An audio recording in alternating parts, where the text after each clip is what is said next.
Hello and welcome. I'm Dr. Eli Camp, and this is my podcast, Vital Wisdom.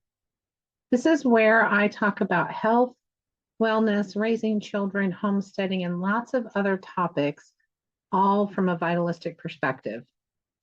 I believe the body can heal itself if it's given what it needs, is not poisoned, and if the innate healing ability is supported and not suppressed. It's my intention to bring what I have learned in my life, especially in the 24 years that I've been either training or practicing to be a physician, to help you be your own best doctor. This episode is part of a 12-part series where I and one of my mentors, Dr. Letitia Kronenberg, talk about what we call the axioms of naturopathic medicine, of holistic medicine, really, of vitalistic medicine. Each axiom can really be thought of as a law of natural healing, and they guide a naturopathic doctor in the practice of their medicine. They're not often discussed, but they're critical for understanding how the body becomes and stays healthy. Or on the reverse side, when they're violated, how a body shows signs of illness. Thanks for joining me and enjoy the episode.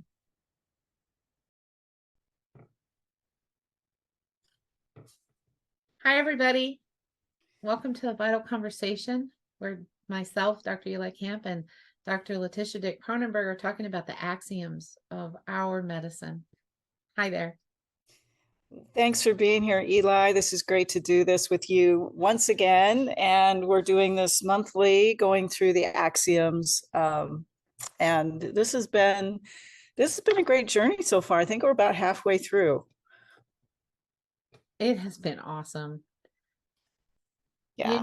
You know those principles of naturopathic medicine that all the schools have hanging up and all that stuff. They're true for us as well. Someone had sent me a text after our last Axiom conversation and said, what about the principles of naturopathic medicine? And I responded and I said, those are principles that can be applied by any field of medicine. Mm-hmm. The axioms are what make naturopathic medicine, nature cure, make it what it is.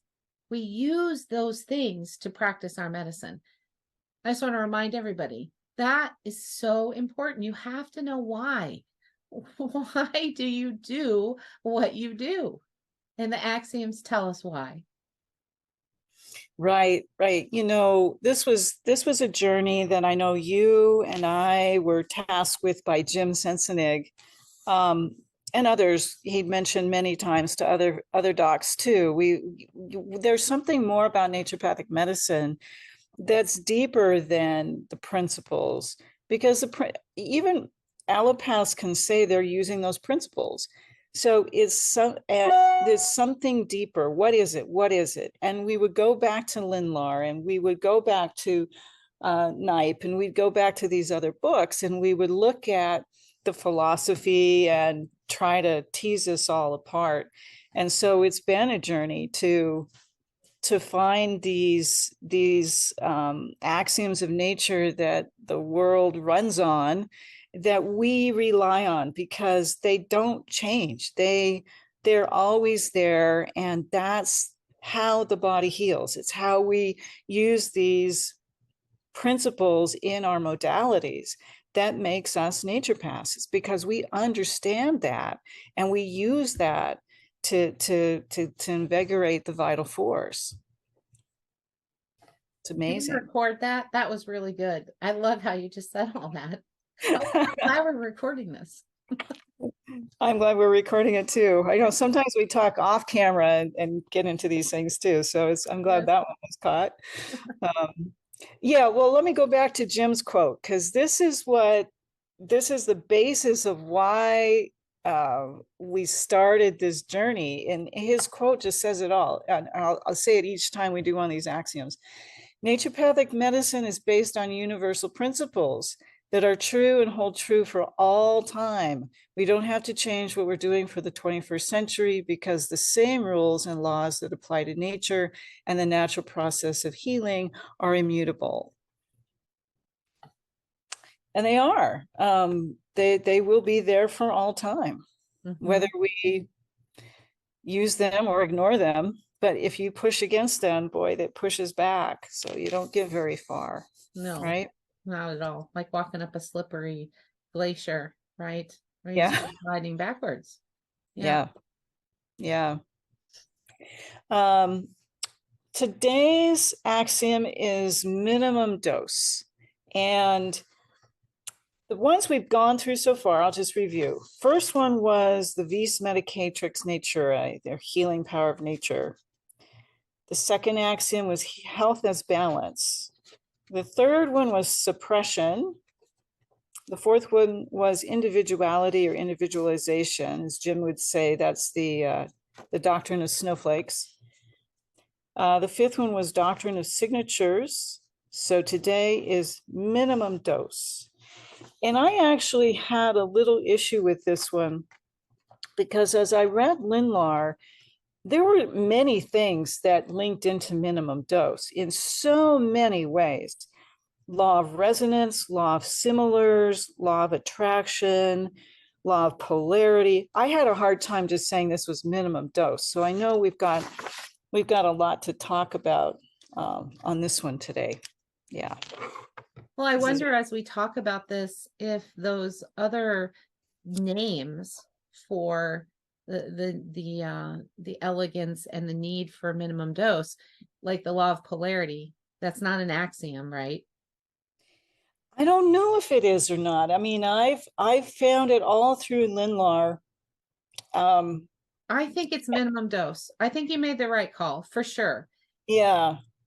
So that's where I always struggled is like, is there a 12th or a 13th axiom? Do we do law of polarity and law of resonance? Is it harmonics? Is it anyway? I get stuck. It can evolve over time, the way Yeah. homeopathy has, and herbal medicine and hydrotherapy. Like all of these things have evolved over time, and we can totally do that. We're the first people to codify these and own Right. them. Yeah, it's never been done. It's never been done in this manner, which is just kind of mind numbing. But I know you had these conversations with Dr. Sensenig. I had many also. We would bat these around a lot. And they were always fun discussions, you know. But I can tell you that my little Lindlar book is so tabbed with stuff. I can't keep, I just, anyway, it's just nuts. There's a part here in Lindlar I wanted to read. I was skimming through it again last night. It's under chapter 7 called Laws of Cure. And I love that. There's this chapter called Laws of Cure, literally. So he says here, failure to understand this fundamental law of cure accounts for the confusion on the part of exponents of the different schools of healing science and for the greater part of human suffering. Nature cure philosophy never loses sight of the fundamental law of cure. While allopathy regards acute disease conditions as in themselves harmful and hostile to health and life, as something to be cured, we say suppressed, by drug, ice, or knife, the nature cure school regards these forcible house cleanings as beneficial and necessary. Necessary so long as human beings continue to disregard nature's laws. That is it right there. So, I'm wondering, before we jump right smack into the middle of minimum dose, there's a subset of laws that need to be pulled out, perhaps, because they actually underlie a lot of the axioms when you think about it. So, for instance, polarity, resonance, and attraction. These Right. are forces, right? These are, it could be the forces of nature. You know, we have gravity, we have like all kinds of stuff. And these, just these specific three require the minimum dose, the minimum Mhm. intervention. Let me actually change the word dose to intervention. They require the minimum intervention, in my humble opinion, to work their most effectively. Right? If something, think of attraction, think of magnets as a concrete example. It doesn't matter how small the attraction is between the two poles of a magnet, they're going to come together. It can Mhm. be minute. We might not even be able to measure it, but if Mhm. it's there, boom, it's together. And it's the same way with polarity. The smallest repelling force that exists will cause them to have to overcome tremendous obstacles in which to attract. And resonance, oh my gosh, resonance is everything. Like Right. spinning top, it's either smooth or it's wobbly. And if you're not in harmony and there is no resonance, your top is wobbly. And in the person world of health, wobble equals symptoms of illness. So minimum dose, you don't need much to write a top. You don't need much to attract. You don't need much to repel at all. Mhm. So that's what I think. They're forces of nature, which may fall under some subset of the laws and forces of nature, because we have Herring's law, laws of healing, and there's a number of laws, Uh-huh. but This is not great. axioms, right? Because those laws apply to all the axioms. I think Mhm. I should do this over a glass of wine or a strawberry Well, daiquiri. what's so hard about separating these out and actually just kind of listing them in a list is that they all interact so tightly. It's so hard to discern, are we really talking about dual effect? Are we really talking about minimum dose? Is it instead law of similars? Is it law of resonance? Is it law of polarity? And as I read Linlar, it just all blends into one giant thing. Yeah. And here I am trying to list it out into individual things. And we can see these truths in other writings. There's many other brilliant writers out there. And then when you see it, you go, that's that, you Yes. know? And it's Yes. really neat when you come across it. Um, but to to like tease it apart and get the strands all sorted, it's just my mind just jumps from one to another constantly, and I have a hard time doing it. Well, that's why we're doing these conversations, right? Is to, I think, talk about it and give clinical example of it. I think of the axioms on the physical plane, and I think of the forces of nature on a quantum plane, because they're like crucial, but you can't really wrap your head around them to use them in healing. You need the axioms to guide you in being the nature cure doctor. It's just these forces are underneath it. I think you were brilliant to do it the way you did with minimum dose. Okay. Well, here we are with minimum dose. What I had written before when I presented minimum dose in the talk for the Vital Gathering a while back, um, I wrote, what is the least we can do to correct the problem? The physician strives to use the least number of medicines in the smallest possible dose as infrequently as possible to encourage the desired outcome, which is the restoration of health. And that can be, like you said, Eli, earlier, everything from homeopathy to herbal medicine to hands-on care like Bowen therapy to it's always the least is more. Because here, so I'm so happy with this. I'm going to make a little social media post for it.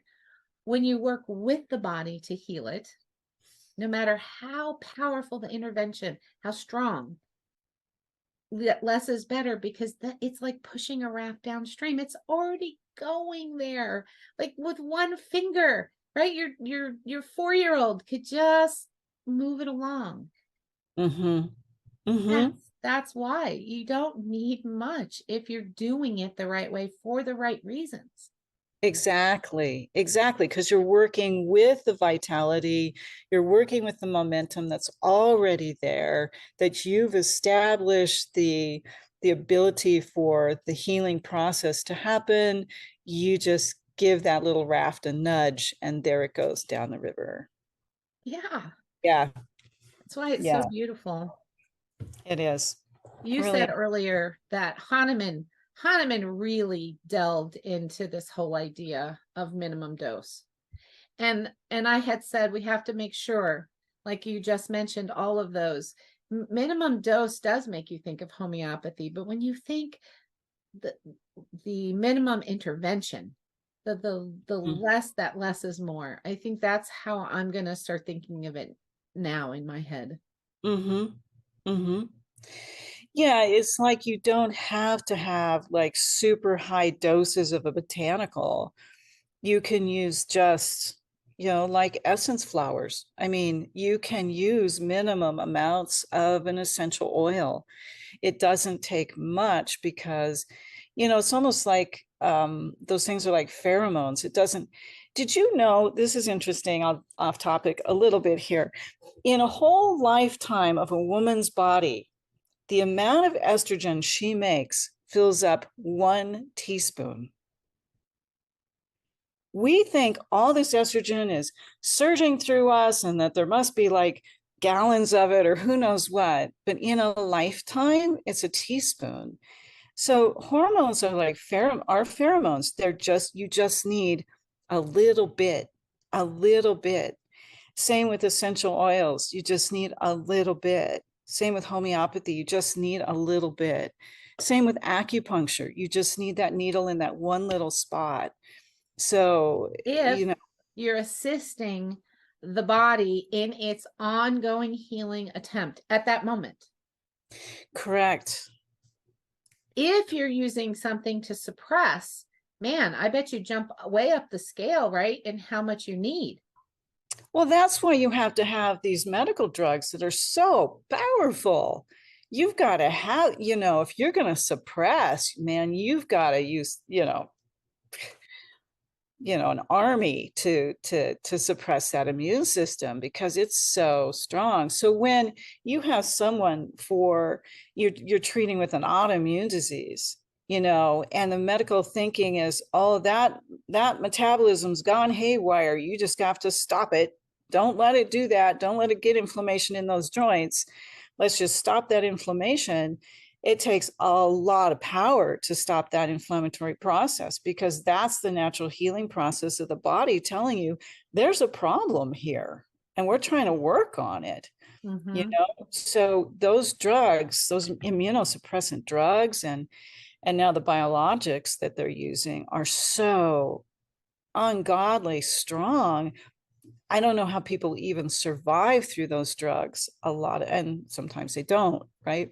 No, sometimes especially, they don't. especially with cancer therapies. So it's a whole different ball game when you start supporting the body to heal, and you don't have to use much, but you are more consistent and aggressive in the therapies, not Mm-hmm. necessarily stronger therapies. You're just more aggressive and consistent with the therapies you're Mm-hmm. using to Mm-hmm. treat people with cancer, autoimmune diseases. So it's like the raft has hit a stagnant place in the river, and it's no like a eddy pool, right? And it's not continuing to move. So we have to come along and give it a little bit more to get it to Yeah. go. So I have a question for you. So to bring in, this is sort of a clinical thing, because someone called me and they said, I'm working with is another doctor called me and said, what would you do? And I said, well, okay, I can only tell you what I would do, not what you should do. She's like, okay. I was like, she has a patient with a fungal is it SIBO? It's something, she wants to use nystatin. Maybe it's a candida overgrowth or something. So she wants to use nystatin. And she said, of all of the drugs that I could use, this one's going to get the fastest effects. And so I want to use this and then go back to nature cure. What would you do? And I said, okay, well, I've not ever used nystatin. I asked the question, what about this person's body does this fungal agent find attractive? What about this person's body does it like, and therefore it's thriving? And what is the body trying to do to make itself less hospitable? And what are you doing to help the body? So if you're eating a lot of sugar and you're right, your lifestyle choices are feeding or making your body a really friendly place for this organism or whatever, or you're taking something or eating something or whatever, it's going to continue to be there. If you give it nystatin, kill it off, but you still have a body that it likes, it's going to come back, right? It's going to flourish again. And so I said to her, what I would do is figure out, either how to help the body. And in my mind, the way to help the body is to make it inhospitable to this growing other life form. We don't want it there. So what does it not like? It doesn't like a healthy body. Right. Okay. So to me, that's a sort of an abstract example of minimum dose or least intervention. But it's also at the core of what we're supposed to be doing. So I wanted your thoughts on that. What would you have said? Well, very similar. Boy, now I got a family member wanting me. Hold on. I'm gonna get that. Very, very similar. I mean, you have to change the terrain so the critter won't live there. It's not like you're going to attract you. And sometimes we have to, kill the critter. So you pull out things out of your hat that will kill like a candida infection, like grapefruit seed extract or artemisia or something. So you're using something to knock back the infection, but you have to change the terrain, because even if you kill that fungus or something, but you don't change the terrain, something else is going to come in its place. Mm-hmm. So you have to change the whole environment so that you don't regrow a similar kind of problem. So you could use nystatin while you are correcting the terrain, because I've read about nystatin. It does seem to be relatively benign in most ways.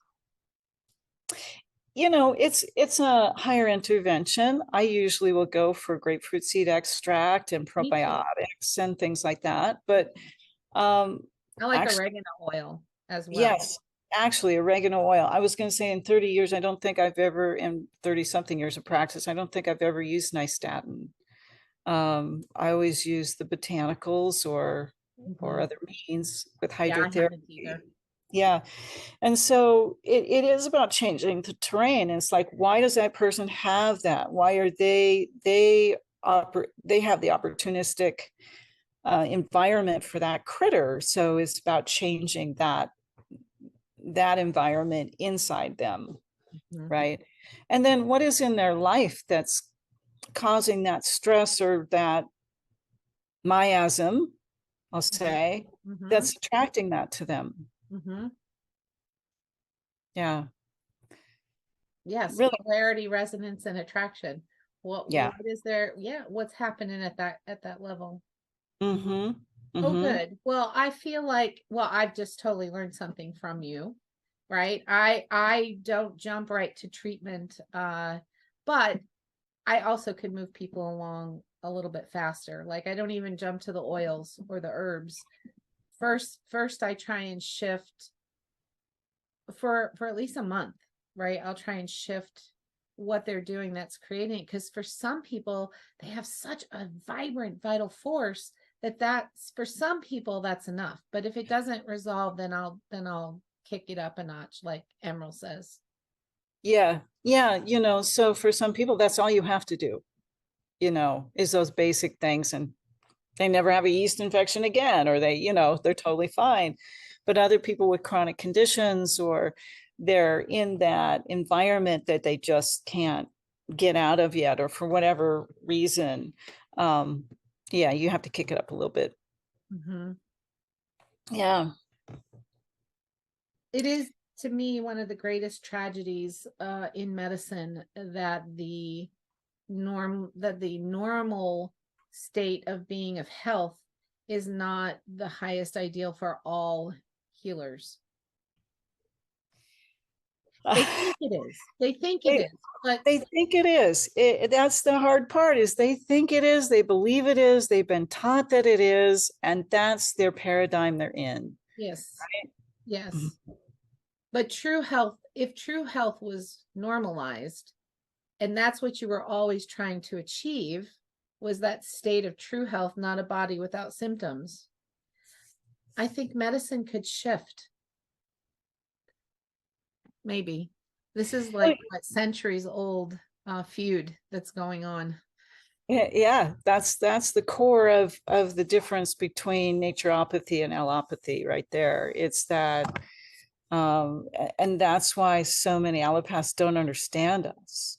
It's like, what are you doing? That's not medicine. They don't even consider us part of the medical field, because we're not,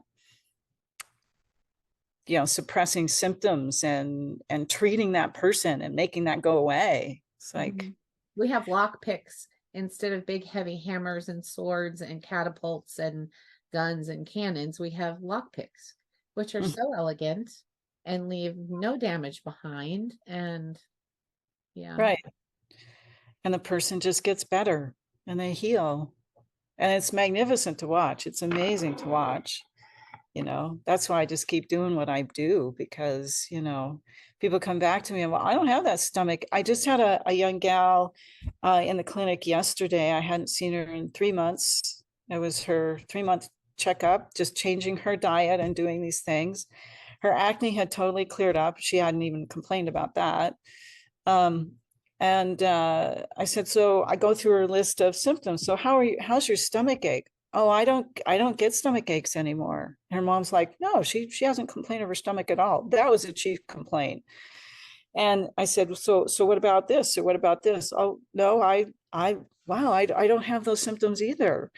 It was just really neat, Go because down that list. Yeah. yeah, then to the young girl, it's like, well, I am really a lot better.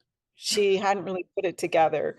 And her mom's like, see, I told you, That's So it's so fun, and it's fun to get the young people to understand, what the healing process is and things. So so we got an email that came in a few axioms ago and I forgot about it. It's very relevant to today's conversation, so I want to share that with everybody. So this email is from an associate who has felt a longing and a calling to practice naturopathic medicine a different way. And she heard a couple of vital conversations and realized that this is what she wants to do. This is how she wants to practice naturopathic medicine. It was what she was looking for when she came to school.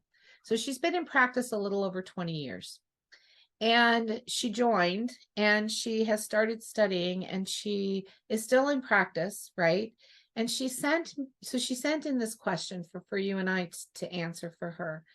She does prescribe. She's learning a lot of this stuff, she feels like, for the first time. mhm. And she's kind of at a loss of what are maybe a few steps that she can start doing right now to transition her Mhm. practice and her patients and the way she's practicing medicine away from what she said, I'm very allopathic, but it's all I was taught to do and all I know how to do, to nature cure. And she's asking about that transitional journey. And I think it's a great question. That's a big question, and I think it's something that all of us need to be looking at, because that's ultimately our goal, is to re-grab these docs that have naturopathic degrees, but don't know nature cure, never were exposed to that in their clinical practices, haven't had that even mentored to them in their teaching clinics, so they don't know what they don't know. And that's really the reason why NMI exists. So how do we engage these doctors to bring them up to speed with our medicine, in our true sense of medicine? And I know that in the fall, we are starting with mentorship with the program through NMI to hands-on support these doctors through the process of learning with us, back through the vital gatherings where we have recorded and we have produced all this material in a way that it's a curriculum. And so we're going to be enrolling doctors in the fall into a curriculum-based mentorship with senior vitalists to teach you and coach you through it. That's the best way that we've come up with so far. And maybe there's other ways to do it, but that was the purpose of doing the vital gatherings and recording all that information. Mm-hmm. Yes, awesome. I think as a companion to that, we might want to consider like a very short 1-page sort of overview of how do you get started in making this transition. Like, listen to these vital conversations specifically, then do this vital gathering, then sit down and evaluate your practice and see where you can start to make changes that you can, one, afford to make, that you feel like you have the knowledge to make, that your current patient population might be open to and actually hoping that you would bring to the table, right? People are often seeking true nature cure, but they have a hard time finding that. But still, naturopathic doctors offer something different than what they can find from their established healthcare team. And then from that point, you get to the next set of vital conversations, vital gatherings, and some training, some additional training, whether it's hydrotherapy or the Carroll method or dark field, if you want to do dark field, or iridology or eclectic botanicals. Like you get, use your CE requirement to learn something you can then go incorporate in the next step of the journey towards becoming more nature cure.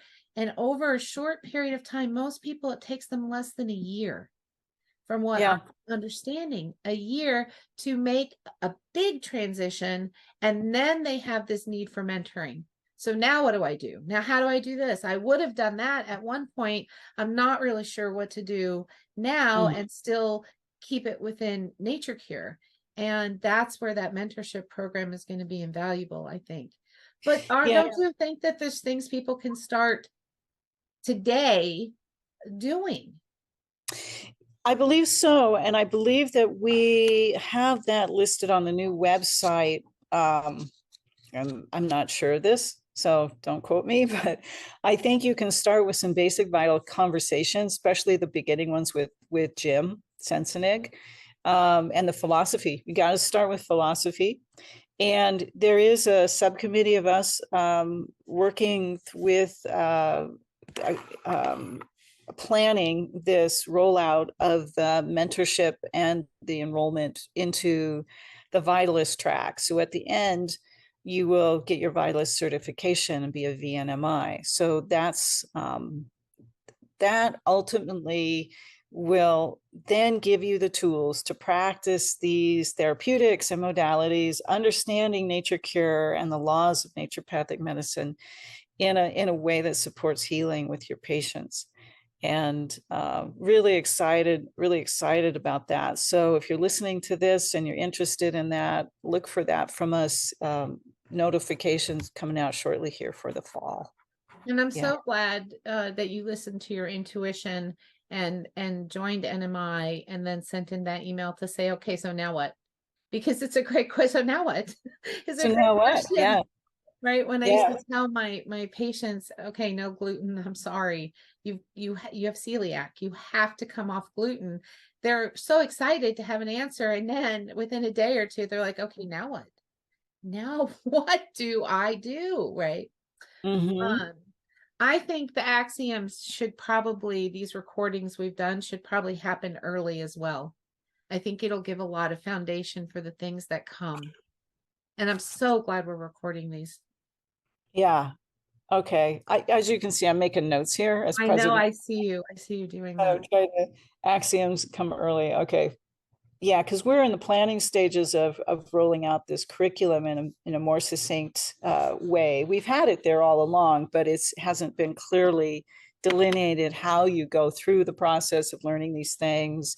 And so now we're making it more of a package and mentored through the process. So you get to pick our brains, us as senior vitalists, you get to pick our brains a bit That's as so you go through that valuable. process. Yeah, yeah.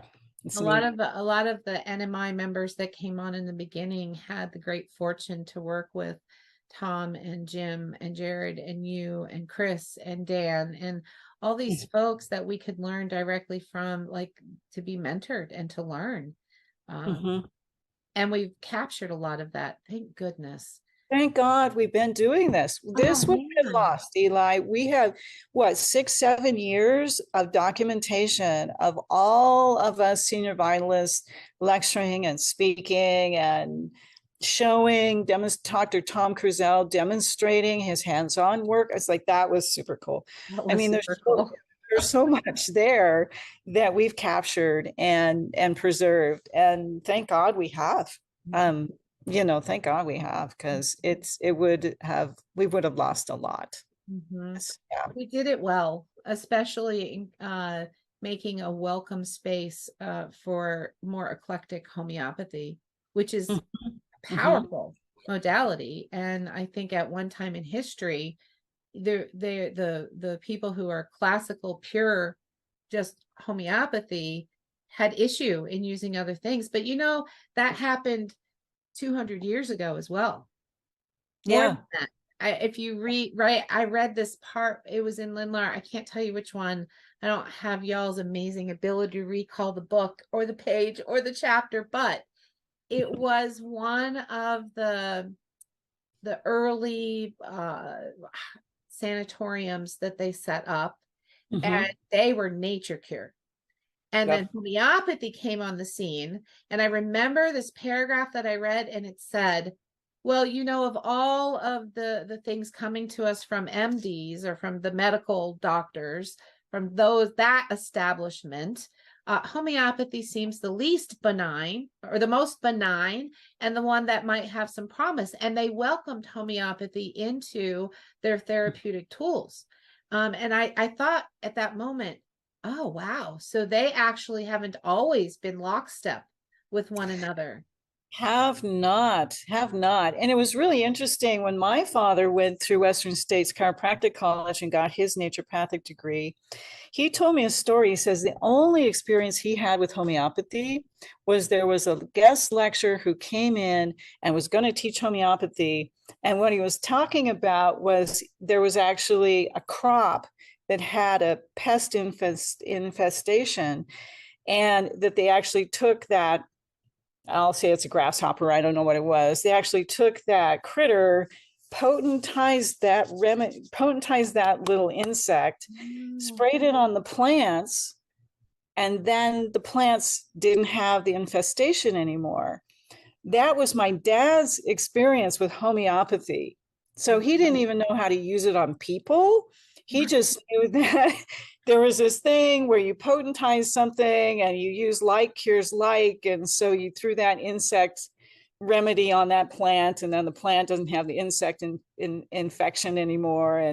And he was always wondering, like, how does that work with people? Yeah. Until my dad met Begat Sin.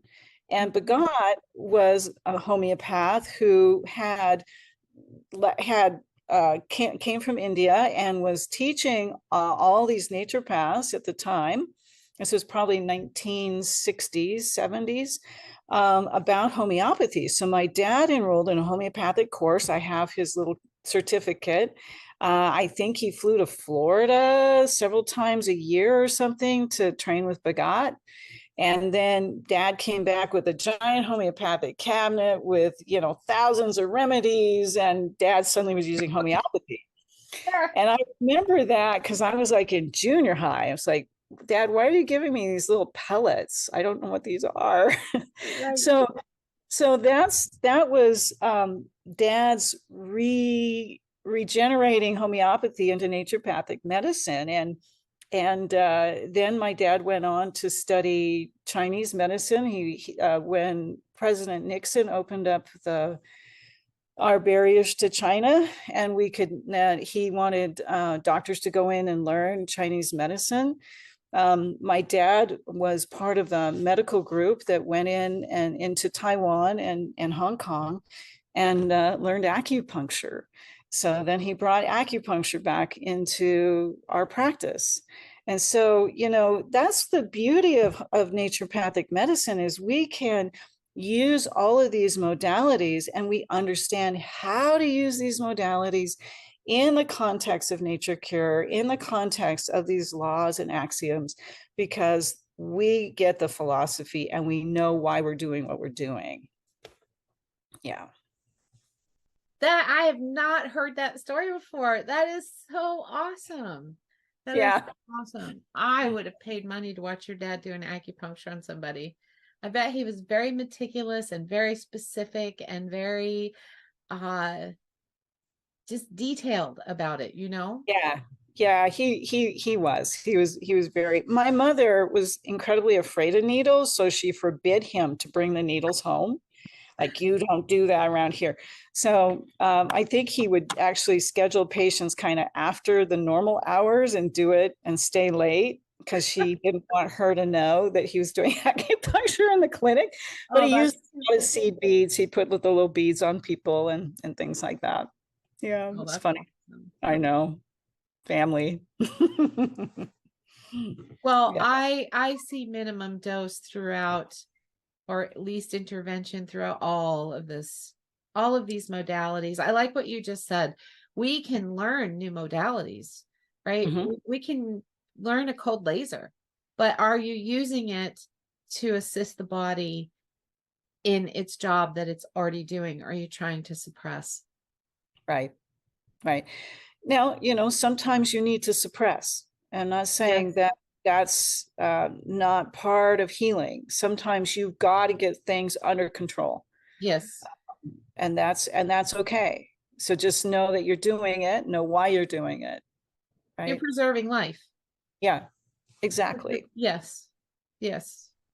Well, for those of you who might still be using a lot of stuff because you're early in your journey, keep faith, have hope, reach out, keep asking, keep learning, because everything you shift into assisting the body to heal itself, you'll never forget that, right? It's like riding a bike. You learn how to do that, and then you don't have to do things you don't want to do anymore. Yeah, it's and a lot of it is just remember, you might not know what you don't know. So be curious, be open, be willing to ask questions. And the more you understand why maybe this vitalist practitioner did it this way, you don't understand why, it's like ask why. Because when I started working with my father, he was not a good teacher. He didn't verbalize why he was doing things. And I would look at things and go, wait, I grew up with this medicine, but I don't totally get what he just did. Right. So I would go and say, Dad, why did you do that? He goes, well, you just do it. I'm like, well, that doesn't help me at all. I don't understand.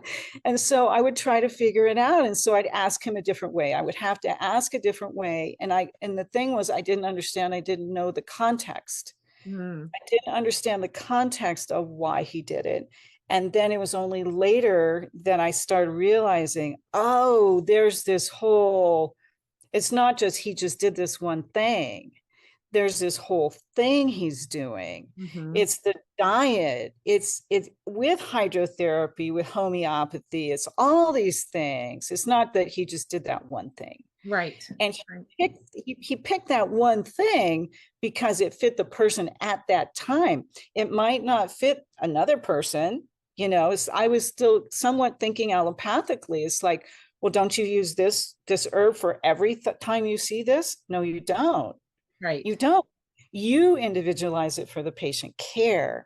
And that's what it took me a bit of working with him, a couple years to go, oh, I get it, because I was still trained in naturopathic school in an allopathic model.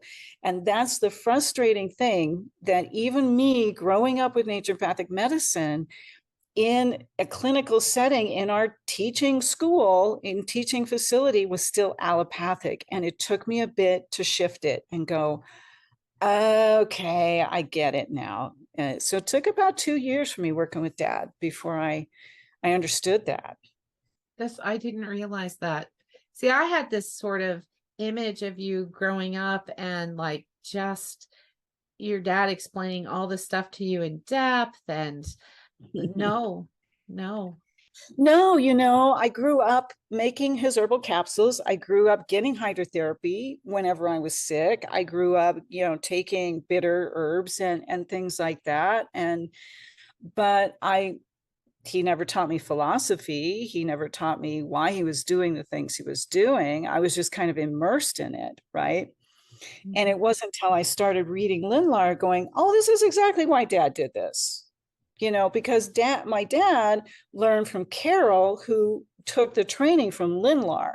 So the naturopathic clinic my dad set up was a complete mimic of Dr. Carol's practice, which was a mimicry of Lindlar's clinic. And so that Lindlar philosophy and approach and care for patient management is directly brought down into my clinic now. And it wasn't until I was reading Lindlar, and thank God Lindlar was part of our philosophy class at naturopathic medical school. I don't think many, if any, of the curriculums now even use Lindlar at all. And I understand that Dr. Jared Zeff didn't even get Lindlar in his training. He learned it from my dad. Right. And so when Dr. Zeff came up with the therapeutic order and those things, it was because he had been watching and mentoring with my dad that he wrote these things down. But I can tell you that Jared's philosophy, Dr. Zeff's philosophy of the therapeutic, what's he call it? The therapeutic order. No, it's the healing. Shoot, I'm blanking on what he calls it. The method of healing where the body, there's a disturbance and it brings it back into balance. That is actually in Lindlar. It's written in the book here. This is part of Jared's flow chart that he puts together. It's all in here. But Jared didn't learn it from Lindlar. He learned it from my dad, who learned it from Carol, who learned it from Lindlar. That So is really cool. It's really cool. When I read this, I'm like, oh my God, this is the healing pattern that Jared had written down. So that I use that diagram all the time in lecturing and teaching. So yeah. So, you know, to go back to these incredible healers of the past, and thank God Lindlar wrote down philosophy volume #1. And volume 2 is therapeutics. And I don't remember what volume 3 was. I think there's 3 volumes to that book, to that series. There are. Yes, it is. The natural therapeutics, the philosophy. I must not have the third one. You know, I don't think I have the third one either. I was looking here. Hold on.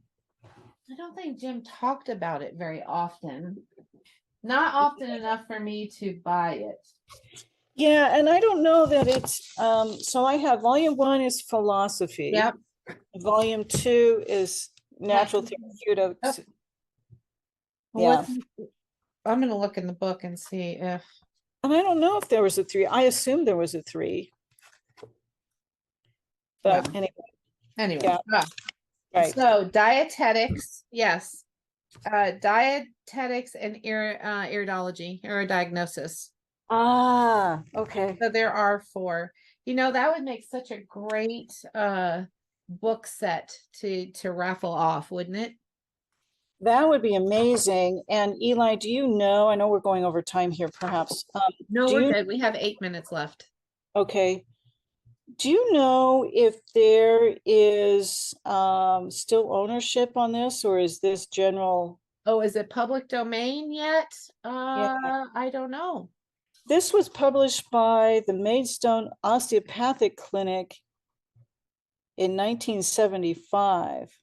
Okay, Edited well, this by, was done by the C.W. Daniel Company. I would bet you this can be republished, you know, right? Yes, yes, we should we can, republish all 4 volumes. yes, and write a foreword that includes the Yeah. Axiom. Well, I had Linlar's son. Do I have this correct? Is it Linlar's son had a clinic, and I have his book. And he also had a radio show. And what I've done with his book, I'll have to find it, is I tabbed it and I was starting to write edits or comments through his information. I would love, and I think that one is public domain. I would love to republish that one with vitalistic comments on it. I'll make a note here, look for other book. Every time we talk, we generate work for ourselves. I know, right? But Like, it's because our brains are going and going and going and going. well, it's such a passion, and I know I have some autism spectrum problems, and so it's like it's like this focus thing that happens. But anyway, Since we have a couple of minutes, I don't think we elucidated this 100% and give some examples. And then if y'all have questions, put them in the Vital Conversation chat. But in some of the specific areas like herbal medicine, if you can use a few drops of something instead of a few ounces of something, that would be an example of less intervention. Or with hands-on physical medicine, can you do it with a gentle non-force technique versus cracking the bones all over the body?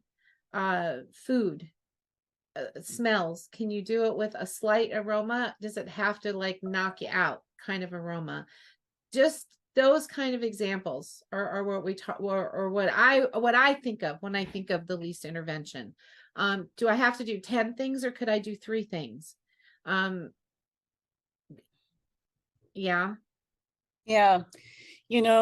Jim always said, he said, understand what is the lowest common denominator. What is the least you can do to get the biggest effect? And he said, this is like in every other aspect of life. We look at this, we look at efficiency.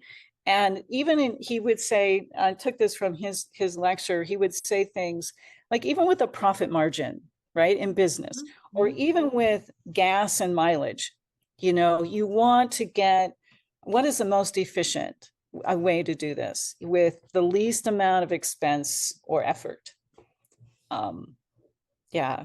And I know, like, example with hands-on work, sometimes a manual adjustment is what needs to happen to get that rib in place or whatever.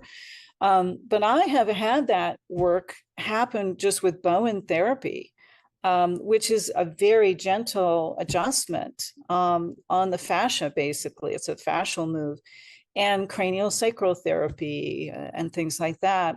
I was taught by Ozzie Wrench with Bowen therapy that we were working with someone who had an injured tailbone. And the tailbone move is you put a lot of pressure right on the tailbone, and you hold another point, and then you just do a move over the tailbone. You just like, It's not even like you're pushing the tailbone, you're doing a move over the fascia of the tailbone, and the tailbone will readjust. But this woman was she cracked her tailbone. She couldn't sit down. She was sitting on the donut thing if she could even sit. And so he told her, listen, if this is too much pressure, and he barely put pressure on her tailbone and she was already crying. He says, okay, I can do this without touching you.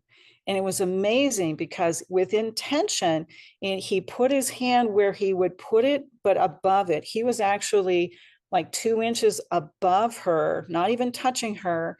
So he put his hand there and held that point, and then he over top of her, about 2 inches above that tailbone, he did the move and she felt it. Wow. He goes, wow. And he didn't even touch her. That's awesome. And then he said, well, get up now and see how you feel. And she's walking a little easier. And he says, well, okay, go ahead and sit. See if you can sit down. And she's like, she sat down without pain. And it was like so quick and so elegant. And he didn't even touch her. That is amazing. And it was all with intention. It was so cool. Yeah. So I'll never forget that. I would have given her Bellus perennis.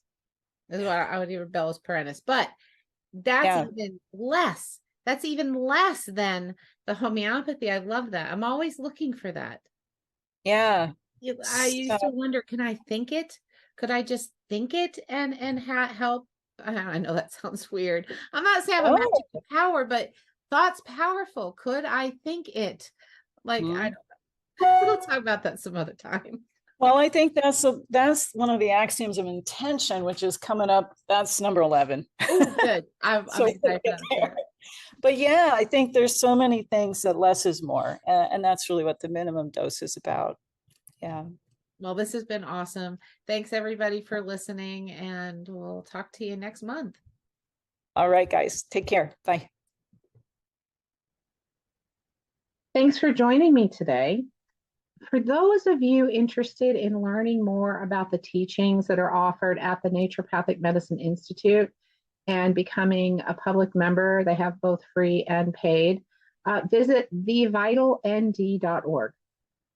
For those of you interested in my books and other offerings, I get emails and texts from y'all all the time.